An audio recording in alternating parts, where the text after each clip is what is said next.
തിരുവനന്തപുരത്ത് യൂത്ത് കോൺഗ്രസിന്റെ പ്രതിഷേധം അത് വലിയ സംഘർഷത്തിലേക്ക് കടക്കുന്നു. നിയമസഭയിലേക്ക് നടത്തിയ മാർച്ചിൽ കണ്ണീർ വാതക പ്രയോഗമുണ്ടായിരിക്കുന്നു പോലീസിന്റെ ഭാഗത്തുനിന്ന്.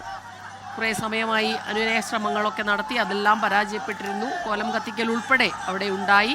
അതിനിടയിൽ ബാരിക്കേഡ് മറികടക്കാൻ ശ്രമിച്ച ചില പ്രതിഷേധക്കാർക്ക് പരിക്കേറ്റതും നമ്മൾ കണ്ടു. ഇപ്പോൾ വലിയ ഉച്ചത്തിൽ മുദ്രാവാക്യം മുഴക്കിക്കൊണ്ട് പ്രതിഷേധക്കാർ നടന്നു പോകുന്നു. അവർക്ക് നേരെയാണിപ്പോൾ കണ്ണീർ വാതക പ്രയോഗം ഉണ്ടായിരിക്കുന്നത്. അലക്സ് റാം മുഹമ്മദ് ചേരുന്നുണ്ട് വിവരങ്ങളുമായി. അലക്സ്, കാര്യങ്ങൾ കൈവിട്ടു പോവുകയാണോ? വലിയ സംഘർഷത്തിലേക്ക് കാര്യങ്ങൾ പോകുന്നു എന്നാണ് മനസ്സിലാക്കുന്നത്.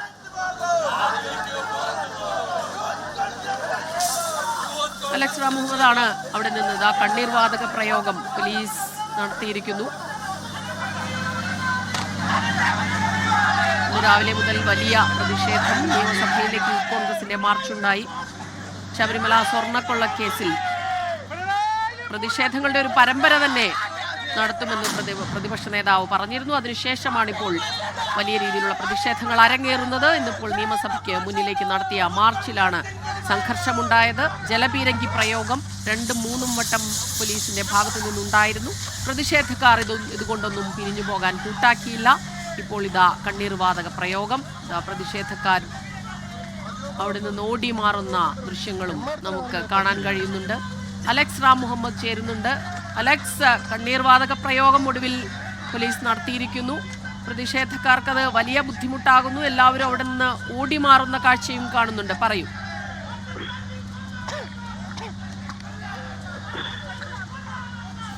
അലക്സ് അവിടെ നിന്ന് ചേരുന്നുണ്ട്. റിപ്പോർട്ടർക്കും ആ കണ്ണീർ വാതക പ്രയോഗത്തിൽ വലിയ ശ്വാസതടസ്സം ഉണ്ടാകുന്നു എന്നാണ് നമ്മൾ മനസ്സിലാക്കുന്നത്. കണ്ണീർ വാതകം, ഇത്രയും നേരം കണ്ണീർ വാതക പ്രയോഗം ഉണ്ടായിരുന്നില്ല പോലീസിന്റെ ഭാഗത്തു നിന്ന്. ജലപീരങ്കി പ്രയോഗം മാത്രമാണ് ഉണ്ടായിരുന്നത്. പോലീസ് ലാത്തി ഉപയോഗിച്ച് പ്രവർത്തകരെ പിരിച്ചുവിടാൻ ശ്രമിക്കുന്നതും നമ്മൾ കണ്ടു. ബാരിക്കേഡ് മറികടക്കാൻ ശ്രമിച്ച പ്രവർത്തകന് പരുക്കേറ്റതും കയ്യിൽ നിന്ന് ചോര വരുന്നതും ദൃശ്യങ്ങളിലുണ്ട്.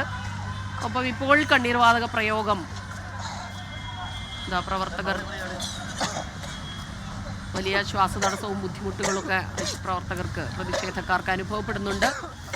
അവിടുന്ന് ചുമയും ഒക്കെ കേൾക്കാൻ കഴിയുന്നുണ്ട്. പ്രതിഷേധക്കാർ ഓടി മാറുന്ന ദൃശ്യങ്ങളും നമുക്ക് കാണാൻ കഴിയുന്നു. അവിടെ ബാരിക്കേഡിനരികിൽ നിന്നിരുന്ന പ്രതിഷേധക്കാരെ ഒന്നും ഇപ്പോൾ കാണാൻ കഴിയുന്നില്ല. വലിയ പോലീസ് വാഹനങ്ങളുണ്ട്. ഇതാ ഒരു പ്രവർത്തകൻ താഴെ വീണ് കിടക്കുന്നു. വിനീഷ് കുമാർ അവിടെ നിന്ന് ചേരുന്നുണ്ട്. വിനീഷ്, കണ്ണീർ വാതക പ്രയോഗം, അതിൽ പ്രതിഷേധക്കാർക്കെല്ലാം തന്നെ വലിയ രീതിയിലുള്ള ബുദ്ധിമുട്ട്, ശ്വാസതടസ്സം ഉൾപ്പെടെ ചുമയും ഉൾപ്പെടെ ഉണ്ടായിട്ടുണ്ട്. അതാ ഒരു പ്രവർത്തകനെ പ്രതിഷേധക്കാർ എടുത്തുകൊണ്ടു പോകുന്ന ദൃശ്യങ്ങളും നമ്മൾ കാണുന്നുണ്ട്. പറയൂ. ടിയർ ഗ്യാസ് പ്രയോഗിച്ചതോടുകൂടി യൂത്ത് കോൺഗ്രസ് പ്രവർത്തകർ, സ്ത്രീകൾ ഉൾപ്പെടെ പലയിടങ്ങളിൽ വീണ് കിടക്കുന്ന ഒരു അവസ്ഥയാണ് ഇപ്പോഴുള്ളത്. നമുക്ക് ആദ്യം ജലപീരങ്കിയായിരുന്നു ഉപയോഗിച്ചിരുന്നത്.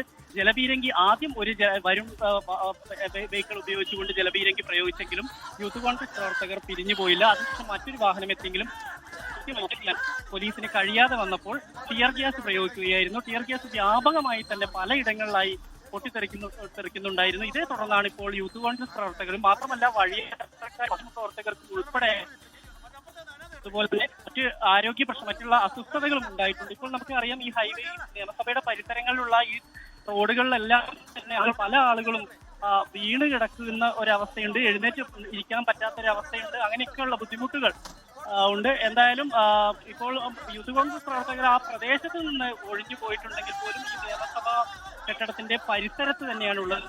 ലോകത്തെവിടെയായാലും ഏത് സമയത്തും 24 വാർത്തകളും ഓഗ്മെന്റഡ് റിയാലിറ്റി പാക്കേജുകളും എക്സ്പ്ലെയിനറുകളും വിശദമായി കാണാൻ ഞങ്ങളുടെ യൂട്യൂബ് ചാനൽ നിങ്ങൾക്ക് സബ്സ്ക്രൈബ് ചെയ്യാം.